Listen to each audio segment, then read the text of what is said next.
कर 16 श्रृंगार। मैया मेरे भवन में बैठी कर 16 श्रृंगार। ध्वजा नारियल थाल सजाकर पहनाऊं मैं हार। ध्वजा नारियल थाल सजाकर पहनाऊं मैं हार। मैया मेरे भवन में बैठी कर 16 श्रृंगार।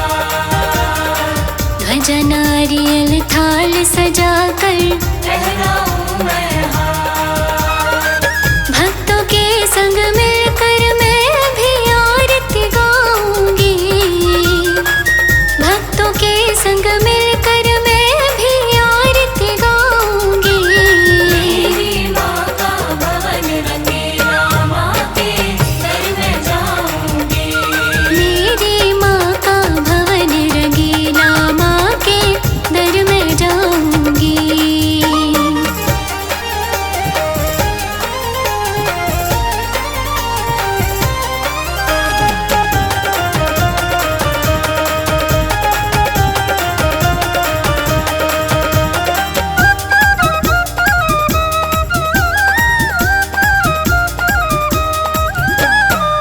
जो भी माँ को दिल से ध्याए उसके दुख मिट जाए।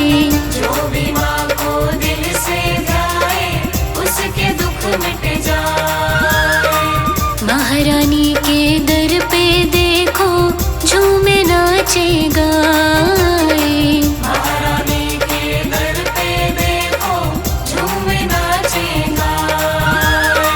जो भी माँ को दिल से ध्याए उसके दुख मिट जाए। महारानी के दर पे देखो झूमे